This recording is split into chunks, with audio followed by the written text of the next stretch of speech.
They say curiosity killed the cat, but I never imagined that a spontaneous detour could lead me to question reality itself. It was early September of 2021 when everything I thought I knew changed during a trip that was supposed to help me heal. My name is Michael Lawson, a 30-year-old freelance photographer based in San Francisco.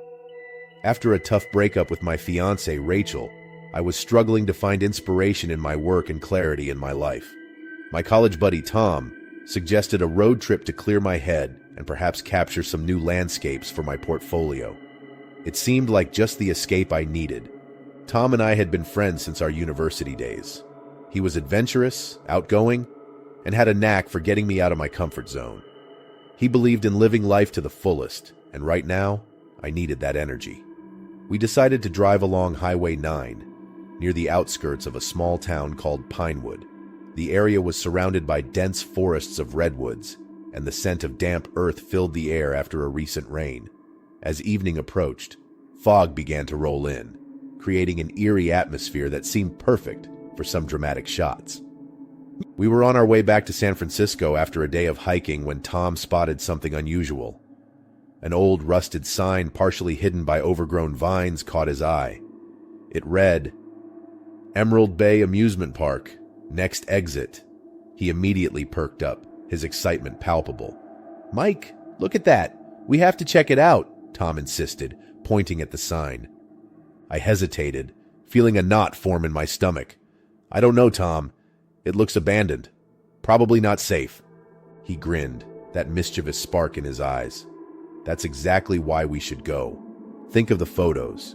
It'll be like stepping into a time capsule. Come on. When's the last time we did something spontaneous?" Despite my reservations, I found myself nodding.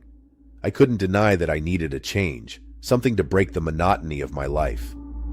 Tom turned the wheel, and we took the exit, the road winding through dense woods that seemed to close in on us the further we went. We finally arrived at the entrance gate of the amusement park, which appeared abandoned yet strangely preserved. The gate was rusted, and the paint was peeling, but it creaked open with minimal effort. Beyond the gate, everything looked as if it had been frozen in time. The colorful carousel stood intact, its painted horses chipped but still vibrant. The concession stands, the Ferris wheel, the roller coasters, all were covered in a thin layer of dust, as though untouched since 1975.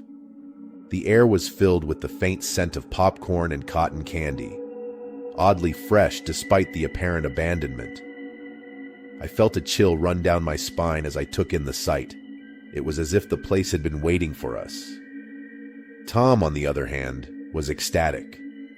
He pulled out his phone, taking pictures and exclaiming how incredible the place looked. As we ventured deeper into the park, unsettling phenomena began to occur. The lights on the rides flickered to life, casting long, eerie shadows across the empty pathways. Old-fashioned carnival music started playing from unseen speakers, the tinny notes echoing through the fog. I checked my watch, only to find it had stopped at exactly 7:15 p.m., the same time displayed on all the clocks within the park. I frowned, tapping the face of the watch, but it was unresponsive. I pulled out my phone, only to discover that it, too, had lost all signal, and the battery level was dropping rapidly for no apparent reason. "This is getting weird, Tom," I said, my voice shaky. "Maybe we should head back." Tom waved me off, undeterred. "Relax, Mike. It's probably just old wiring or some pranksters messing around. Besides, this is amazing. Look at this place." We continued exploring until we encountered a lone figure, a park attendant dressed in a pristine 1970s uniform. His clothes were immaculate, his hair neatly combed, and he wore an unsettlingly warm smile. "Good evening, gentlemen," he greeted us, his voice smooth and oddly out of place. "We've been expecting you." I felt the knot in my stomach tighten. There was something wrong about this man, something too perfect, too rehearsed. Tom, however, seemed thrilled. "This is incredible. Is this some kind of reenactment?" Tom asked, grinning. The attendant's smile widened. "You could say that. The midnight ride is about to begin. It's a park favorite.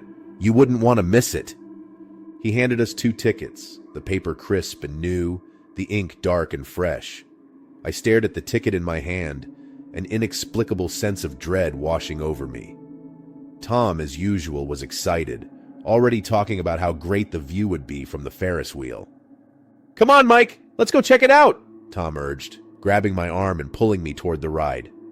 Against my better judgment, I followed.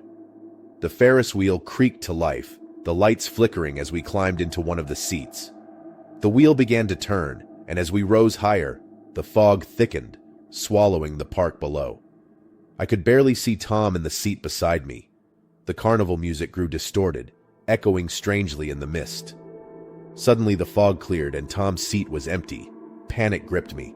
I called his name, my voice echoing uselessly into the night. The wheel continued its slow rotation, and when I finally reached the ground, I jumped out, my heart pounding. "Sad!" I ran to where Tom's seat should have been, but there was no trace of him. The park around me had changed, the paths twisted in impossible ways, and rides that had been there moments ago were now gone. The lights flickered erratically, casting strange, shifting shadows. I was alone. Flashbacks flooded my mind. I remembered visiting an amusement park as a child, my parents laughing as we rode the carousel together. It was one of the last happy memories before they divorced, before everything changed. The sense of loss, of abandonment, overwhelmed me. I felt like that scared child again, lost in a world that no longer made sense. Rachel's words echoed in my mind, her voice filled with frustration. "You're always living behind the lens, never in the moment." She was right. I had always used my camera as a shield, a way to distance myself from reality, from the people I loved. And now, here I was, lost in a twisted version of reality, unable to find my best friend. Desperate to find Tom and escape the park, I remembered the central clock tower I had noticed when we first entered. It stood tall above the other attractions, its face frozen at 7:15 p.m., just like my watch. I felt a pull toward it, a sense that it held the key to whatever nightmare I had stumbled into. I made my way through the twisted paths, the fog thickening and thinning unpredictably, the music growing louder and more distorted. The faces of the park's portraits seemed to follow me, their eyes hollow and accusing. Finally, I reached the base of the clock tower. The door was slightly ajar, creaking as I pushed it open. Inside, the air was thick with the scent of mildew and decay.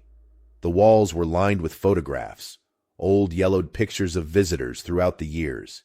My breath caught in my throat as I scanned the images. There, among the faded faces, was a picture of me as a child, standing between my parents at this very park. I didn't remember ever being here, but the proof was right in front of me. My legs felt weak, and I stumbled back, nearly losing my balance. The mysterious attendant appeared at the top of the stairs, his smile as warm and unsettling as before. "This place exists to capture moments, to hold on to those who are lost," he said, his voice echoing through the hollow chamber. "We feed on the regrets of our visitors, their longing for what could have been." I felt a surge of anger, of defiance. "Where's Tom? What have you done to him?" I shouted, my voice breaking. The attendant's expression remained unchanged. "He is where he needs to be, and so are you, Michael. You cannot leave until you face what you've been running from." I looked up at the clock face, its hands frozen in time. I knew what I had to do. I had to break the cycle, to confront my past and let go of the regrets that had held me captive for so long. I grabbed a metal rod from the ground, my hands trembling as I climbed the stairs to the top of the tower. With all the strength I could muster, I swung the rod at the clock face. The glass shattered, the hands of the clock splintering and falling to the ground.